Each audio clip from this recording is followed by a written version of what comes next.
Hello and welcome to Animation Wars, where we decide if animated movies belong on the light side of the force or the dark side. Help, I'm a Fish.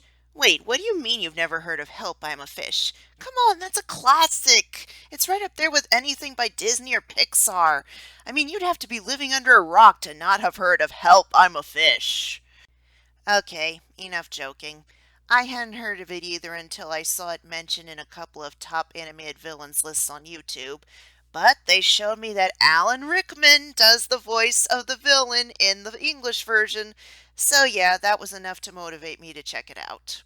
This movie about three kids who turn into fish, which is also apparently known as a fish's tale in some places, was a co-production of Denmark, Germany, and Ireland, but I'll be reviewing the English version since, well, that's my language.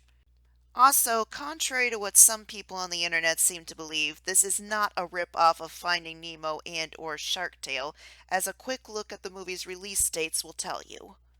Let's stick with tradition and start with a light side point. Alan Rickman, bitches! Yep, the whole reason I was interested in this movie in the first place.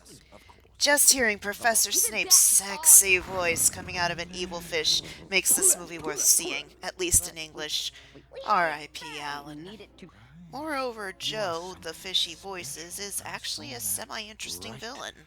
He begins as a regular non-sentient fish, but then when he accidentally drinks a bit of the potion meant to turn transformed fish back into humans, he suddenly develops self-awareness. Once he develops intelligence, he becomes addicted to it like a drug, wanting more and more of the potion so that he can grow smarter and smarter and dominate the other fish. He also offers intelligence to other fish, but only allows them to drink one drop of the potion so he will remain smarter than they are.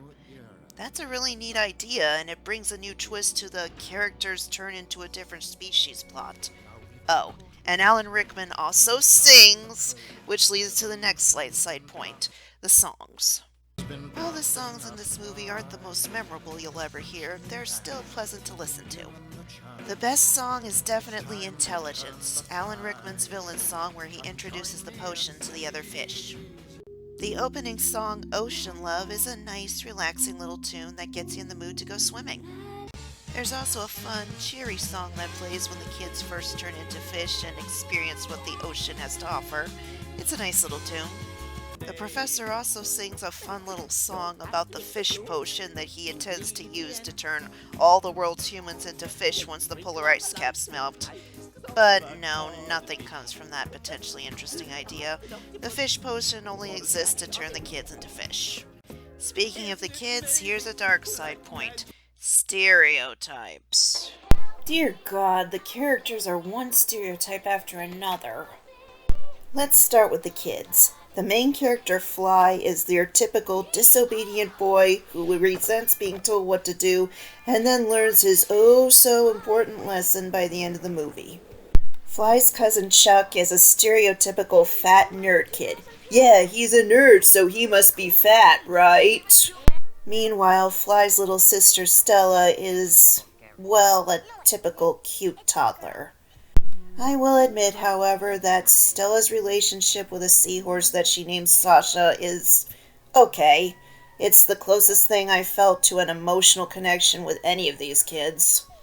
Other than that, there's absolutely nothing special about these kids that makes me want to root for them. And the supporting cast, unfortunately, doesn't fare much better. The professor who makes the fish potion is a standard absent-minded scientist. Fly and Stella's parents are bland as hell. And Chuck's mother is, well, a typical loud, angry mom. Yeah, when the villains are way more interesting than your heroes, you've got a problem. Moreover, when your villain's story is much more interesting than your hero's story, you've got a bigger problem, which leads to the next dark side point, the lost potential. Remember how I said that Joe's story was really interesting and full of potential?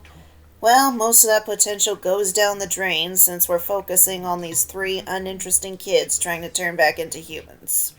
Seriously, I don't give a shit about the kids. We all know they're gonna turn back into humans.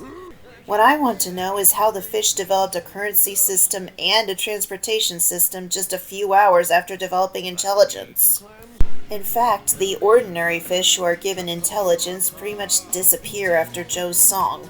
The only intelligent fish we really see much of are Joe and his minions.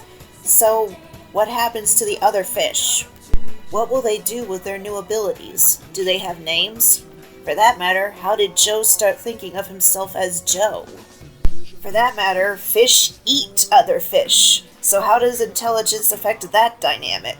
Seriously, you could have a whole other movie here and you wouldn't need the kids in it.